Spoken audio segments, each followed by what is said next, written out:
اعوذ باللہ من الشیطان الرجیم بسم اللہ الرحمن الرحیم الحمدللہ رب العالمین الرحمن الرحیم اللہم صلی علی محمد النبی الامی وعلی آلہ وصحبہ وبارک وسلم۔ میرے بہت ہی محترم سامعین، السلام علیکم۔ حال سفر از فرش تا عرش۔ کل کی ایپیسوڈ میں ایک بہت ہی خاص بات آپ سے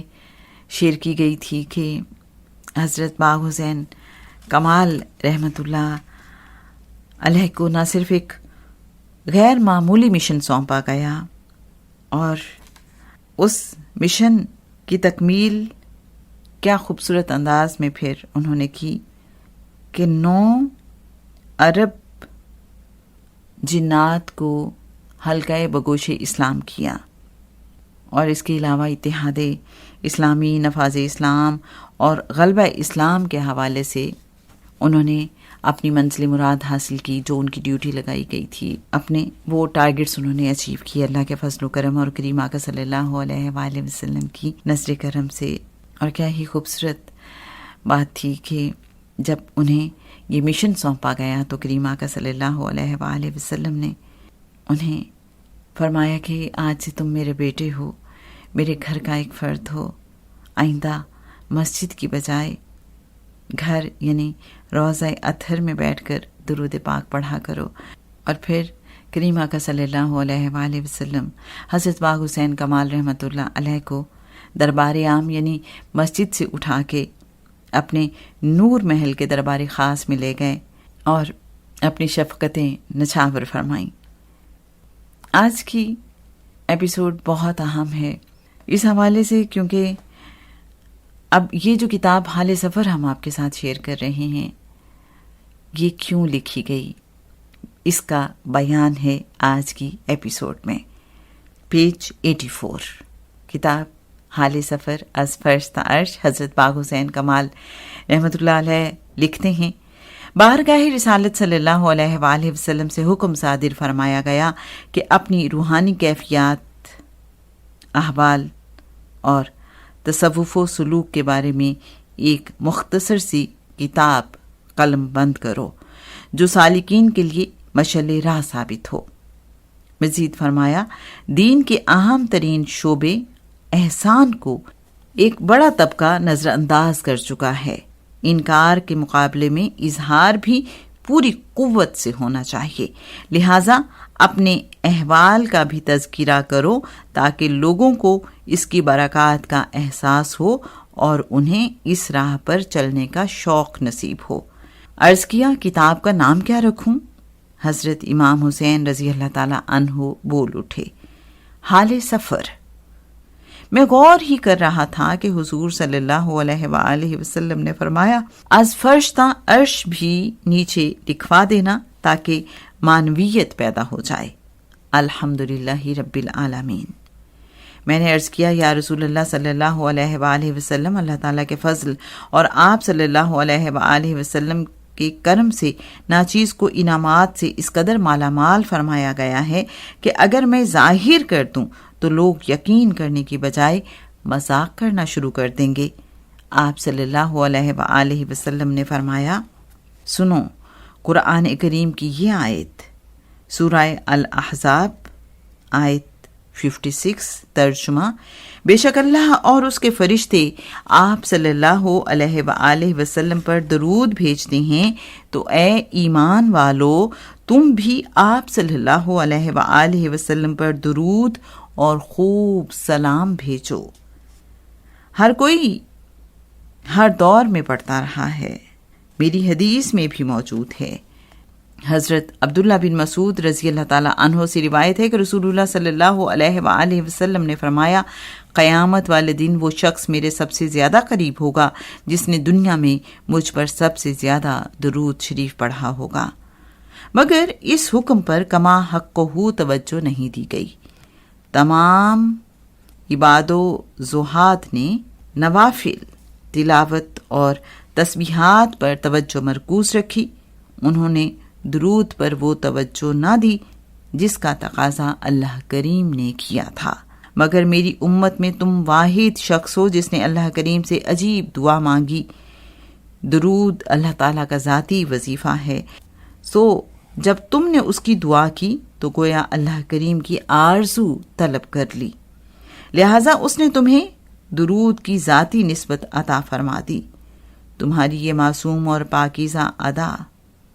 اور دعا اللہ کریم کو اتنی پسند آئی کہ تمہیں بتدریج ذوق و شوق اور ہمت و حوصلے سے نوازتے چلے گئے۔ تم نے امت محمدیہ صلی اللہ علیہ وآلہ وسلم کے کثرت سے درود پڑھنے والے پہلے 100 اشخاص میں شامل ہونے کی دعا کی تھی، مگر اللہ کریم نے اس لحاظ سے تمہیں ساری امت میں اول کر دیا، سو درود شریف کی تعداد کے لحاظ سے کوئی بھی تمہارا مثیل نہیں۔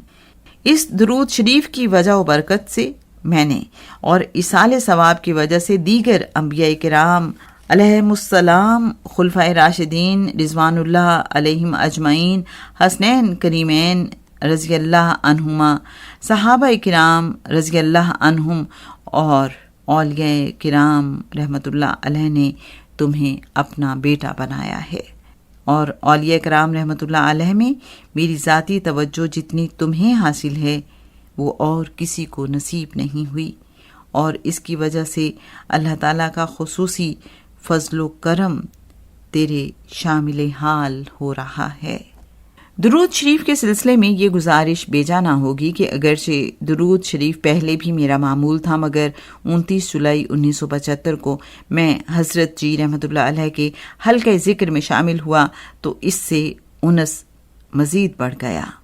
اور میں نے روزانہ بلا ناغہ 10,000 درود شریف اور 10,000 کلمہ طیبہ کا ورد معمول بنا لیا، تاکہ رمضان شریف 1978 کے اعتکاف کے دوران دل میں خیال پیدا ہوا کہ ان میں سے ایک کو اختیار کر کے درجہ کمال تک پہنچانا چاہیے، سو درود شریف سے طبعی لگاؤ کے باعث اسے اختیار کیا گیا، اور پھر ایک عجیب سی آرزو نے دل میں پیدا ہو کر بے قرار کر دیا، بے چینی بڑھی تو نصف رات کے وقت دعا کی صورت میں لبوں پر آ گئی۔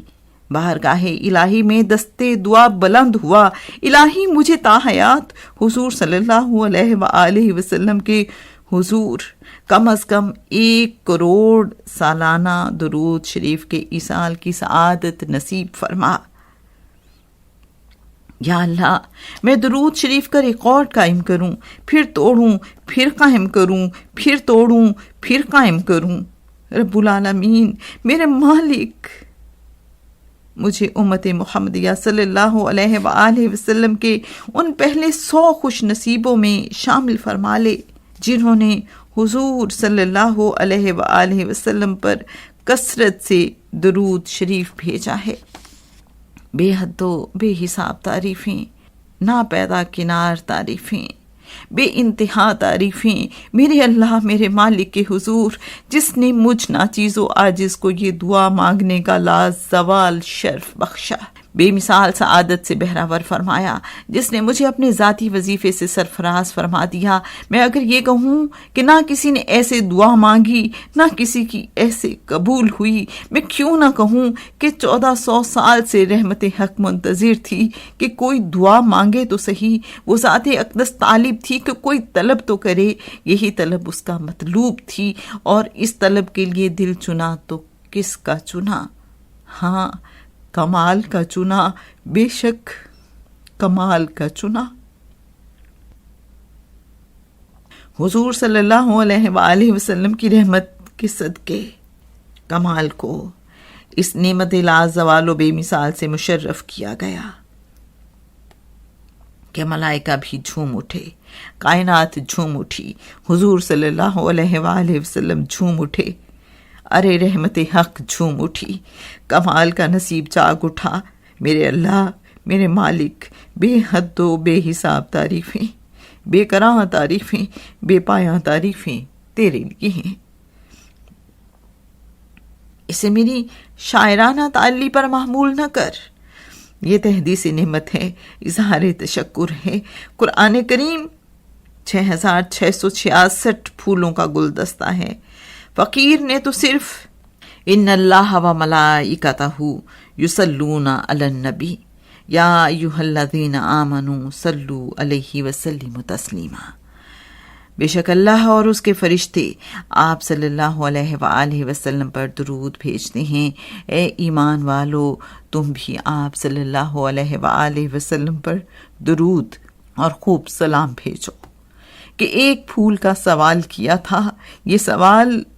اس اللہ وہاب کو اتنا بھایا کہ سارا گلدستہ ہی حوالے کر دیا۔ ایک پھول منگے آئی، سارا باغ حوالے ڈھولا۔ سارے قرآن کریم کی نسبت عطا فرما دی گئی، کائنات بخش دی گئی۔ حضور صلی اللہ علیہ وآلہ وسلم نے فرمایا، تمہیں تمام قرآن کریم کی نسبت عطا کی گئی ہے۔ میرے بے حد محترم سامعین،